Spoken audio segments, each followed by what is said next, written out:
NDA में शामिल लोक जनशक्ति पार्टी के लोकसभा सांसद राजेश वर्मा हमारे साथ हैं। सरकार ने सदन में ये बताया है कि संयुक्त संसदीय समिति जेपीसी में वक्फ संशोधन विधेयक को भेजा जाएगा। आपका इस पर क्या कहना है?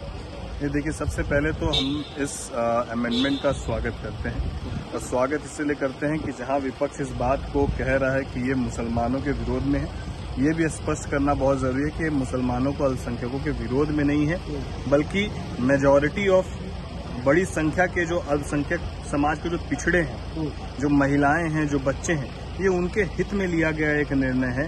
क्योंकि मुट्ठी भर अल्पसंख्यक समाज के लोग ही पूरे वक्फ बोर्ड को चलाते थे, मॉनिटर करते थे और उनका ही अपना वर्चस्व उस पर कायम रहता था, जिस कारण से जो पिछड़े वर्ग के अल्पसंख्यक समाज के लोग हैं, महिलाएं हैं, बच्चे, उनको उसका लाभ नहीं मिलता था। हमारी सरकार की प्राथमिकताएं यही हैं कि अल्पसंख्यक समाज में जो महिलाएं हैं, जो बच्चे हैं, जो पिछड़े वर्ग हैं, उनको प्राथमिकता मिले। साथ ही साथ वक्फ बोर्ड का जो अकाउंटेबिलिटी वाला पार्ट है, जो उनके ऑडिट वाला पार्ट है, जो ट्रांसपेरेंसी ऑफ वर्क का पार्ट है, वो पूरी तरीके से बेहतर नहीं था। उसको बेहतर बनाने के ध्यान को रखते हुए भी ये अमेंडमेंट लाया गया, जिसका हम लोग सब स्वागत करते हैं। लेकिन सरकार इसको विधेयक को पास कराने पर तत्पर नहीं दिख रही है। सरकार ने तो खुद ही कह दिया कि इसको जेपीसी को भेजा जाएगा। विपक्ष भी पहले से ये मांग कर रहा था कि इसको सिलेक्ट कमेटी को या स्टैंडिंग कमेटी को भेजिए।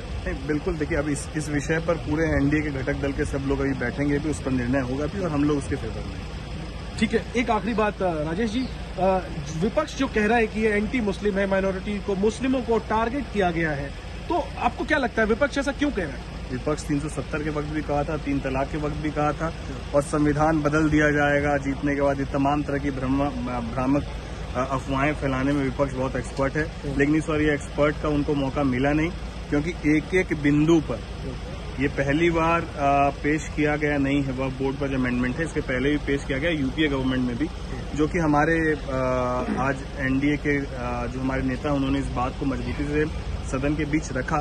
तो ये भ्रम फैलाने की बात है, लेकिन पूरे एक एक बिंदु को जिस तरीके से जब किरण रिजिजू ने रखा, तो उसके बाद तमाम चीजें स्पष्ट हो गई और सब लोग का एक मौन समर्थन भी देखने को मिला। वक्फ संशोधन बिल पर एनडीए एकजुट है, ये हम कह सकते हैं? बिल्कुल एकजुट। ठीक है, तो वक्फ संशोधन बिल पर एनडीए एकजुट है। ये बिल मुस्लिमों के खिलाफ नहीं, बल्कि मुस्लिमों में जो पिछड़े तबके के लोग हैं उनको रिप्रेजेंटेशन देने के लिए है। ये कहना राजेश वर्मा का, एलजेपी के सांसद।